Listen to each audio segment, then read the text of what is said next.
આ વિડીયોમાં એક અતિ મહત્ત્વનો પ્રશ્ન એટલે કે જમીનના પ્રકારો વિશે આપણે વિસ્તૃતમાં જોઈશું. તો ICAR એટલે કે Indian council of agriculture research, જેને ગુજરાતીમાં ભારતીય કૃષિ સંશોધન પરિષદ પણ કહેવામાં આવે છે, જે સ્પેશિયલી ખેતી વિશે સંશોધન કરવાનું કામ કરે છે અને ભારતમાં ખેત ઉત્પાદકતા કઈ રીતે વધારવી એના પગલાં વિશે વિચારણા અને તેમજ સંશોધન આ ICAR દ્વારા કરવામાં આવે છે. તો આ જે ICAR છે એને જમીનને 8 પ્રકારોમાં વહેંચી છે. એટલે ભારતમાં 8 પ્રકારોની જમીન જોવા મળે છે. તો ICARના મતે 8 પ્રકારોને આપણે અહીંયા ડિટેલમાં જોઈશું. પહેલી છે કાપની જમીન, બીજી છે રાતી અથવા લાલ જમીન, ત્રીજી છે કાળી જમીન, ચોથી લેટેરાઇટ જમીન, પાંચમી રણ પ્રકારની જમીન, છઠ્ઠી પર્વતીય જમીન, સાતમી જંગલ પ્રકારની જમીન અને છેલ્લી દલદલીય કે પીટ પ્રકારની જમીન. તો વન બાય વન આપણે આ જમીનોને વિસ્તૃતમાં જાણવાનો પ્રયાસ કરીશું. કાપની જમીનની વાત કરીએ તો ભારતમાં જે ભૂક્ષેત્ર કહેવાય, ભૂમિનું જે ક્ષેત્રફળ કહેવાય, એ ક્ષેત્રફળમાં લગભગ 43% ક્ષેત્રફળમાં આ કાપની જમીન આવેલી છે. કાપની જમીન જોવા મળે છે. પૂર્વ બાજુની વાત કરીએ તો બ્રહ્મપુત્ર ખીણથી શરૂ કરી પશ્ચિમમાં સતલુજ નદી સુધીનું ઉત્તર ભારતનું મેદાન છે. પછી દક્ષિણ ભારતમાં નર્મદા, તાપી, મહાનદી, ગોદાવરી, કૃષ્ણા, કાવેરી નદીના જે ખીણ પ્રદેશો છે ત્યાં આગળ, અને એ પૈકી મહાનદી, ગોદાવરી, કૃષ્ણા અને કાવેરીના મુખ ત્રિકોણ પ્રદેશમાં આ પ્રકારની કાપની જમીન જોવા મળે છે. તમે અહીંયા જોઈ શકો છો, જે અહીંયા તમને લોકેશનનું ચિહ્ન દેખાય છે ત્યાં કાપની જમીન આવેલી છે. એટલે કે જે યલો કલર દેખાય છે એ યલો કલર કાપની જમીન દર્શાવે છે. ત્યાં આગળ સતલુજ નદીનું મેદાન આવી ગયું, તાપી, નર્મદા, મહાનદી એના ખીણ પ્રદેશો આવી ગયા. તો ત્યાં આગળ આ કાપની જમીન જોવા મળે છે. હવે આનું નિર્માણ કઈ રીતે થયું? તો નામ ઉપરથી જ ખબર પડી જાય છે. કાંપ એટલે કે નદી પોતાની સાથે જે કાંપ લાવે છે એના દ્વારા આ જમીનનું નિર્માણ થાય છે. એટલે એમ કહી શકાય કે આનું નિર્માણ નદીઓના નિક્ષેપણની પ્રક્રિયા દ્વારા થાય છે. અને આ પ્રકારની જમીનમાં પોટાશ, ફોસ્ફરિક એસિડ, પછી ચૂનાનું પ્રમાણ પણ વધુ માત્રામાં હોય છે. અને આની અંદર આ પ્રકારની જે જમીન હોય છે એની અંદર જે પણ પાક લેવાય છે અથવા તો જે જમીન છે એની અંદર નાઇટ્રોજનની કમી હોય છે, નાઇટ્રોજનની ઉણપ હોય છે, અને હ્યુમસની માત્રા પણ ઘણી ઓછી હોય છે. હવે આપણે આ સમજી લઈએ કે હ્યુમસ કોને કહેવાય. તો અહીંયા તમે જોઈ શકો છો કે એક વ્યક્તિ જે છે એ છોડની નીચે પેલા ખરી ગયેલા પાંદડા હોય, એ ખરી ગયેલા પાંદડા જ્યારે નીચે પડે ત્યારે સુકાઈ જાય, પછી સડવા મળે. તો એ જે પાંદડા નીચે ખરી જાય પછી જે સુકાઈ જાય, સુકાઈને જે સડવા મળે, તો એવા જે પાંદડાઓ જે છે એને હ્યુમસ કહેવામાં આવે છે. એટલે અહીંયા જે પાક લેવામાં આવે છે એ પાકની અંદર પાંદડાઓની જે સંખ્યા ખરવાની જે છે એ ખૂબ જ ઓછી માત્રામાં હોય છે. એટલે આપણે કહી શકાય કે આવી જમીનમાં હ્યુમસનું પ્રમાણ ખૂબ જ ઓછું જોવા મળે છે. આ હ્યુમસ બહુ જ કામગીરી ભજવે. આ એક પ્રકારનું ખાતર જ કહી શકાય. આ હ્યુમસ જે છે એ છોડને બહુ પ્રોટેક્શન આપે છે. એક તો જમીનનો જે ભેજ છે, ભેજ સંગ્રહ, એ ભેજ આને કારણે સંગ્રહ કરી શકાય છે.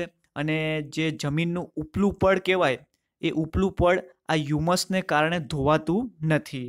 તો હ્યુમસનો ફાળો ખૂબ જ પ્રમાણમાં રહેલો છે, પરંતુ કાપની જમીનની અંદર આ હ્યુમસનું પ્રમાણ જોવા મળતું નથી. હવે આ નાઇટ્રોજનની કમી આ કાપની જમીનમાં જોવા મળે છે. તો હવે નાઇટ્રોજનનું પ્રમાણ વધારવું હોય તો શું કરવાનું? સિમ્પલ છે, કઠોળના પાક લઈ લેવાના. એટલે ઘઉંનો પાક તો લેવાતો જ હોય, અનાજનો પાક તો લેવાતો જ હોય, પણ અનાજની સાથે સાથે પછી કઠોળ પણ લઈ લેવાનું. એટલે કઠોળનો જો પાક લઈ લેવામાં આવે તો તો જે નાઇટ્રોજનની જે ઉણપ છે, જે કમી છે, એ દૂર કરી શકાય છે. એટલે કે નાઇટ્રોજનનું પ્રમાણ વધારી શકાય છે. વાત કરીએ પાકો, તો કયા કયા પ્રકારના પાકો લઈ શકાય? તો ઘઉં છે, ચોખા છે, કપાસ છે, પછી તેલીબિયા છે વિવિધ, પછી શણ છે, શેરડી છે, મકાઈ છે, જેવા વિવિધ પ્રકારના પાકો આ કાપની જમીનમાં લઈ શકાય છે. ત્યારબાદ છે રાતી અથવા લાલ જમીન. નામ પરથી જ ખબર પડી જાય છે કે લાલ જમીન, તો આ જમીનનો કલર લાલ હશે. તો હા, આ જમીન થોડી રાતી કલરની અથવા તો લાલ કલરની જોવા મળે છે. અને ક્ષેત્રફળની વાત કરીએ તો ભારતનું જે કુલ ક્ષેત્રફળ છે એના 19% ભાગમાં આ રાતી જમીન આવેલી છે.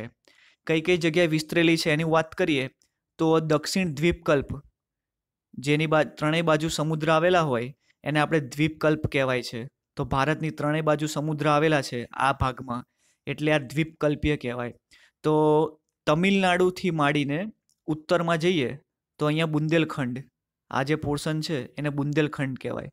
તો તમિલનાડુથી ચાલુ કરીને ઉત્તરમાં બુંદેલખંડ સુધી, અને પૂર્વની બાજુમાં વાત કરીએ તો રાજમહલની ટેકરીઓની પશ્ચિમમાં કચ્છ સુધી આ રાતી જમીન અથવા તો લાલ જમીન જોવા મળે છે. હવે એનો લાલ કલર કેમ હોય છે? તો એમાં ફેરિક ઓક્સાઇડ નામનું તત્વ હોય છે, જેને કારણે આ જમીનનો રંગ લાલ જોવા મળે છે. અહીંયા આ લાલ કલર જ્યાં જ્યાં તમને દેખાય છે એ તમામ પ્રદેશોની અંદર રાતી જમીન જોવા મળે છે. પછી જેમ જેમ જમીનને ખોદવામાં આવે, જેમ જેમ નીચે જઈએ એમ એમ આ જમીનનો કલર પછી બદલાઈને પીળા રંગમાં રૂપાંતર થઈ જાય છે. અને આ જમીનની અંદર ઘણા બધા તત્વોની ઉણપ હોય છે, જેમ કે મેગ્નેશિયમ છે, ફોસ્ફેટ છે, નાઇટ્રોજન છે, પોટાશ છે, જેવા જમીનને જે તત્વો જોતા હોય એ તત્વોની આની અંદર ઉણપ જોવા મળે છે. કયા કયા પ્રકારના પાકો લઈ શકાય છે? તો ઘઉં, બાજરી, કપાસ, જુવાર, અળસી, બટાકા, મગફળી જેવા પાકો આ પ્રકારની જમીનમાં લઈ શકાય છે. કાળી જમીનની વાત કરીએ તો ભારતનું જે કુલ ક્ષેત્રફળ છે એના 15% ક્ષેત્રફળમાં આ પ્રકારની જમીન આવેલી છે. અહીંયા જોઈ શકો છો કાળી જમીન એકદમ ડાર્ક બ્લેક જોવા મળે છે. એનો ઉદ્ભવ વાત કરીએ કે આ કાળી જમીનનો ઉદ્ભવ કઈ રીતે થયો, તો જે દખણનો જે પ્રદેશ છે એના લાવા પથરાવાથી, જમીનની અંદર જે મેઘમાં રહેલો છે એ મેઘમાં જે ધીરે ધીરે ઉપર આવે છે, તો એના પથરાવાથી આ કાળી જમીનનો ઉદ્ભવ થયો છે. કઈ કઈ જગ્યા આવેલું છે, કઈ કઈ જગ્યા જમીન આવેલી છે? તો મહારાષ્ટ્ર, પશ્ચિમ મધ્યપ્રદેશ, આંધ્રપ્રદેશ, કર્ણાટક જેવા પ્રદેશોમાં આ પ્રકારની જમીન જોવા મળે છે. અહીંયા તમે મેપની અંદર જોઈ શકો છો, આ ગ્રે કલરનો જે પોર્શન છે એ કાળી જમીન દર્શાવે છે. ગુજરાતની વાત કરીએ તો ગુજરાતમાં સુરત, ભરૂચ, નર્મદા, વડોદરા, તાપી, ડાંગ વગેરે જિલ્લામાં આ કાળી જમીન જોવા મળે છે.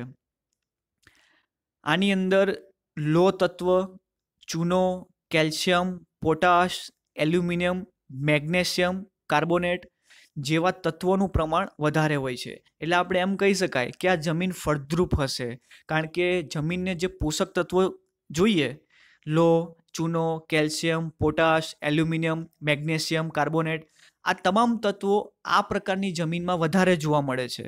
તો આથી આપણે કહી શકાય કે કાળી જમીન એ થોડી આગળની બે જમીન જોઈ એની કરતાં ફળદ્રુપ હશે. આ જમીનની ભેજ સંગ્રહ કરવાની શક્તિ વધારે હોય છે, પરંતુ જ્યારે આ ભેજ સુકાઈ જાય જમીનમાંથી તો આ જમીનમાં ફાટો કે તિરાડો જોવા મળે છે. ભેજ હોય ત્યાં સુધી વાંધો નહીં, પણ ભેજ જેમ જેમ સુકાતો જાય તેમ તેમ તેમાં ફાટો અને તિરાડો પડતી જાય છે. અને આ જમીન છે ને એ કપાસને બહુ માફક આવે છે. સૌથી વધુ જો કોઈ પાક લેવાતો હોય આ જમીન પર તો એ કપાસનો છે. કપાસ માટે આ જમીન જે છે એ ખૂબ જ અનુકૂળ છે, એટલા માટે એને કપાસની કાળી જમીન પણ કહેવામાં આવે છે. પાકની વાત કરીએ કે કયા કયા પ્રકારના પાકો લઈ શકાય છે, તો કપાસ, અળસી, મગફળી, તમાકુના છોડ, સરસવ જેવા પાકો આ કાળી જમીનમાં લઈ શકાય છે. અને અડદ જેવા કઠોળ પણ કાળી જમીનની અંદર લઈ શકાય છે. લેટેરાઇટ કે પડખાઉ જમીન. તો લેટેરાઇટ જમીન એટલે કે એ લેટિન ભાષાનો શબ્દ છે લેટર. એ લેટર પરથી લેટેરાઇટ નામ પડ્યું છે. જનરલી ઈંટનો કલર કેવો હોય છે? તો ઈંટનો કલર આપણને આવો જોવા મળે છે, આછા લાલ કલરનો રાતા કલર ટાઈપ જોવા મળે છે. લાઇટ ઓરેન્જ પણ કહેવામાં આવે છે એને. તો એ લેટિન ભાષાનો શબ્દ છે લેટર. એનો મિનિંગ શું થાય છે? તો ઈંટ. તો એના નામ પરથી, આ શબ્દ પરથી લેટેરાઇટ જમીન કહેવામાં આવે છે. એનો લાલ કલર એટલા માટે હોય છે કારણ કે એની અંદર લો ઓક્સાઇડનું પ્રમાણ વધારે હોય છે. એટલે આ લો ઓક્સાઇડને કારણે એ જમીન થોડીક ઈંટ જેવા કલરની જોવા મળે છે.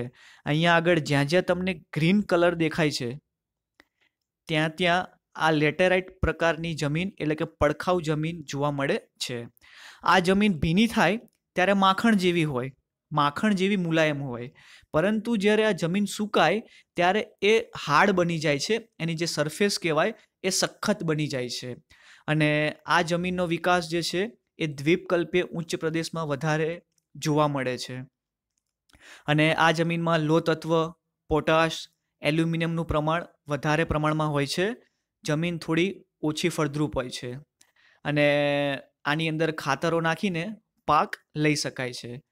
અને આ જમીનનું બીજું નામ પડખાઉ જમીન તરીકે પણ ઓળખવામાં આવે છે. કારણ કે આના ઉપરનું જે પડ હોય છે આનું, એ ઉપરના પડમાં એટલા બધા પોષક તત્વો હોતા નથી. કયા કયા પાકો લઈ શકાય? તો રાગી, કોફી, ડાંગર, કપાસ, કાજુ, ચા, શેરડી જેવા વિવિધ પાકો આ લેટેરાઇટ એટલે કે પડખાઉ જમીનની અંદર લઈ શકાય છે. ત્યારબાદ છે રણ પ્રકારની જમીન. આ તો નામ પરથી જ ખબર પડી જાય છે. રણ પ્રકારની જમીન ક્યાં આવેલી હોય? તો રણ પ્રદેશની અંદર આવેલી હોય. આ પ્રકારની જમીનમાં જનરલી કંઈ એટલા ખાસ પ્રકારના પાકો થતા નથી, પરંતુ સિંચાઈની સગવડથી વિવિધ પ્રકારના પાકો લઈ શકાય છે. અહીંયા તમે મેપની અંદર જોઈ શકો છો, જે લાઇટ બ્લુ કલરનો જે પોર્શન છે એ રણ પ્રકારની જમીન બતાવે છે. આ પ્રકારની જમીન જ્યાં આગળ સૂકી અથવા અર્ધ સૂકી આબોહવા હોય ત્યાં આગળ રણ પ્રકારની જમીન જોવા મળે છે. આપણું ગુજરાત, રાજસ્થાન, જ્યાં આગળ ગુજરાતનું જે કચ્છ છે, પછી રાજસ્થાનનું રણ પ્રદેશ છે કે જ્યાંની આબોહવા સૂકી અને અર્ધ સૂકી હોય છે, એ પરિસ્થિતિમાં આ પ્રકારની જમીન જોવા મળે છે. જમીન રેતાળ હોય છે અને ઓછી ફળદ્રુપ હોય છે. આવી જમીનમાં દ્રાવ્ય ક્ષારનું પ્રમાણ વધારે હોય છે. રાજસ્થાન, હરિયાણા, પંજાબ કેટલાક વિસ્તારોમાં આ પ્રકારની જમીન જોવા મળે છે. ગુજરાતની વાત કરીએ તો કચ્છ, ઉત્તર ગુજરાત, સૌરાષ્ટ્ર એના કેટલાક વિસ્તારોમાં રણ પ્રકારની જમીન જોવા મળે છે. સિંચાઈની ફેસિલિટીથી વિવિધ પ્રકારના પાકો આ પ્રકારની જમીનમાં લઈ શકાય છે. અને મુખ્યત્વે બાજરી અને જુવાર કે જેને પાણીનું પ્રમાણ થોડું ઓછું જોઈએ એવા પાકો આ રણ પ્રકારની જમીનમાં સિંચાઈની મદદથી લઈ શકાય છે. ત્યારબાદ છે પર્વતીય જમીન.